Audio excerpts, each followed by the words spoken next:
শুনেছিস আমার নাচে বলে বাইজিকে পাঠিয়ে দে।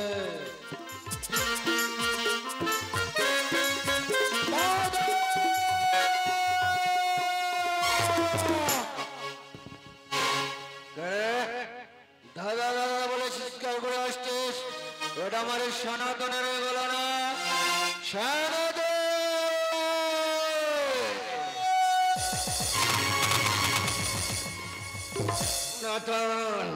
তোর একবার আমি নিষেধ করেছিলাম, তুই আমার নাচ মহলে কোনোদিন ওই জন্য আসবি না। তুমি এখানে দাঁড়িয়ে দাঁড়িয়ে সুরা পান করছো, আর আমাদের 18 ভাটির মধ্যে কি হয়েছে জানো দাদা? তুই তো জানিস তোর দাদা এই সুরা ছাড়া কিছু জানে না। কি হয়েছে বল 18 ভাটির মধ্যে? কোথা থেকে এক ভাই আর বৈশি এসে আমাদের 18 ভাটি করতে চায় তখন। সনাতন কি কথা শোনালে? আমাদের 18 ভাটি করিতে যায় দেখো। হ্যাঁ দাদা। তুই তাদের কিছু বলিস নি? দাদা আমি যুদ্ধ করেছিলাম, যুদ্ধে আমি পরাজিত হতে ছুটতে তোমার কাছে চলে এসেছি দাদা। তুই আমার ভাই হয়ে যুদ্ধে পরাজিত হয়ে ছুটতে ছুটতে আমার কাছে চলে এলি? পারলি না? তাদের কাটা মুন্ডুটা এনে আমার বাইরে তলায় গড়াগড়ি দিয়ে। তাদের বাহুতে প্রচুর শক্তি আছে দাদা। তাদের বাহুতে কত বল আছে আমি দেখতে চাই। এই মুহূর্তে আমার নিয়ে চল সেই 18 ভাটির মধ্যে।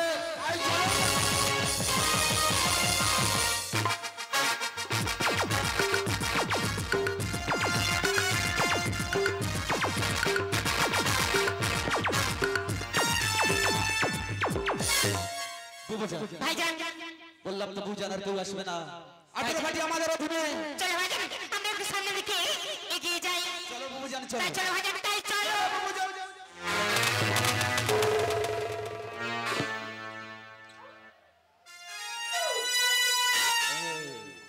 তোরা 18 ভাটির মধ্যে ঘোরাফেরা করছিস তোরা কারা? ভাই আর বহেন, আমার বহেন বনবিবি আর আমার ভাইজান সজঙ্গুলি। তাহলে তোরা জমনের জাতি। মুখে লাগাম দিয়ে কথা বল হিন্দুর বাচ্চা। লাগাম কোন সময় ছেড়ে যায় জানিস? বুঝতে পারিনি বাপের সম্পত্তি যখন হাতছাড়া হয়ে যায় মুখের আর লাগাম থাকে না রে। তাহলে তোর নাম কি? আমার নাম শুনতে চাস? তাহলে শোন। দণ্ডবক্ষমণি ছিল বাড়ির প্রধান, তার 2টি পুত্র রায়, আর আমার ভাই হচ্ছে সনাতন।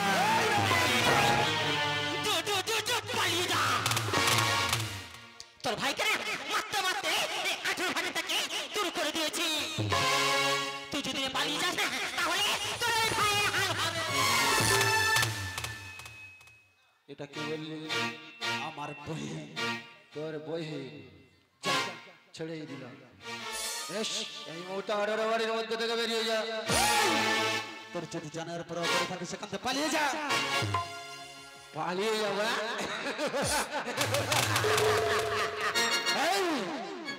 হিন্দুদের কোনোদিন চিতা দেখেছিস?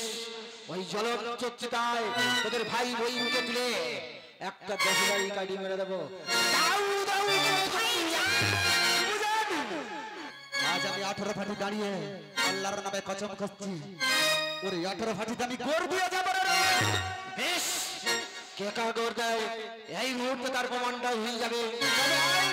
বেশ, জয় নারায়ণের জয়, জয় নারায়ণের জয়, জয় বড়বীর জয়, জয় নারায়ণের জয়।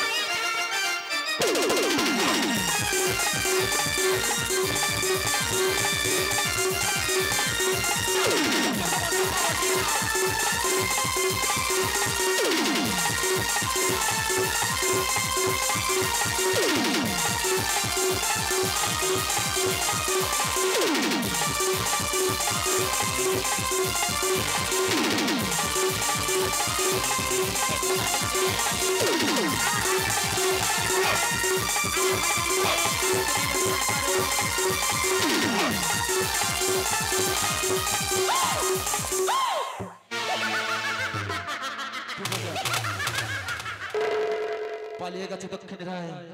পালিয়ে গেছে সনাতন, আর কেউ রইল না অবশেষে। 18 ভাটি আমাদের অধীনে।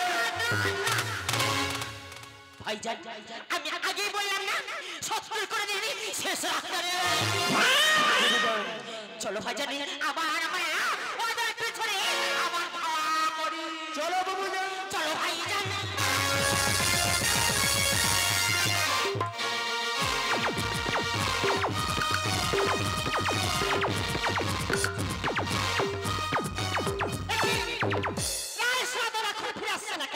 হাতির খবর কিছু পেলাম না, তাহলে সনাতন এখন ফিরে আসছে না কেন? সনাতন, সনাতন,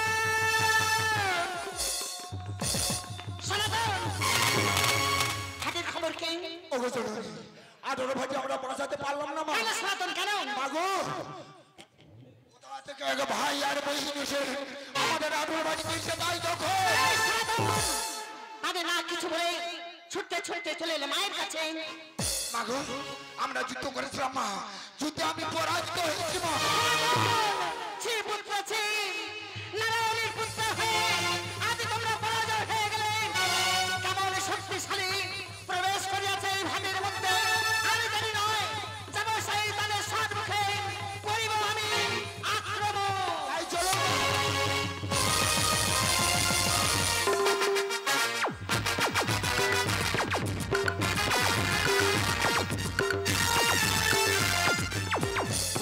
ভাইজান, আর কেউ আসবে না বাবুজান। হ্যাঁ ভাইজান, পিতা খোঁজা হচ্ছে ওদের। চলো ভাইজান, আমরা একটু চারিদিকটা ঘুরে দেখি কোন প্রান্ত কেমন রয়েছে। চলো বাবুজান। চলো ভাইজান। হে তোরা, তোদের পরিচয় কি? ভাই আর বহিন, ভাই বহি আমার বহিন বনবিবি। আর আমার ভাইজান সজন। তাহলে তোরা মুসলিম আছিস? এই তুই কি রে? তুই এত বড় বড় কথা হচ্ছিস? এই তুই কে রে? তাহলে শোন আমার পরিচয়। এই ভাগের অধীশ্বরী আমি।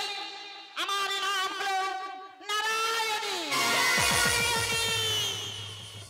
তোর দুই পুত্র রায়া সনাতন, তাদেরকে না মারতে মারতে এই 18 ভাগে থেকে আরে দূর করে দিয়েছি। তুইও পালিয়ে যা, তা নাহলে না তোর এই পুত্রদের হাল হবে। এখন বলছি এই স্থান পরিত্যাগ করে অন্য স্থানে পালিয়ে যা, নইলে মারতে মারতে আমাদের এই চিতার মধ্যে তোদের দুজনকে পুড়ে মারবো। তোর এত বড় সাহস, তুই আমার চাকরির কথা বলিস? তবে রে নারায়ণ, এই বলবি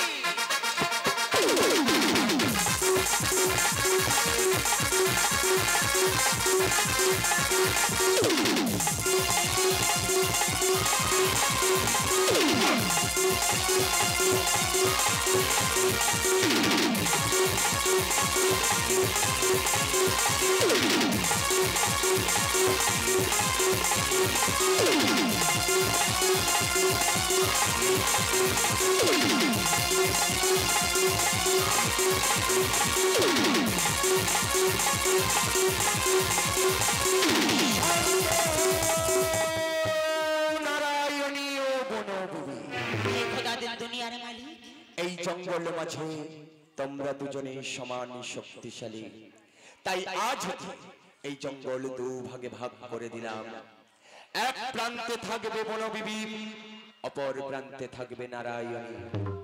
নারায়ণীর আদি স্থান হলো খাড়ি, আর বনবিবির আদি স্থান ওই ভোর কুণ্ড।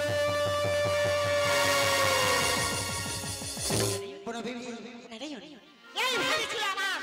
হ্যাঁ নারায়ণী, আজ আমরা সমান শক্তিশালী, সেই জন্য এই ভাবির মধ্যে আজকে না আমি তোমার সাথে সই কাটালাম। সই আর যুদ্ধ নয়, আর বিদ্রোহ নয়। এসো সই, এসো আমরা যে স্থানে পৌঁছে যাই, তাই এসো সই। চলো ভাই, আজ আমরা যে স্থানে এখন পৌঁছে যাই।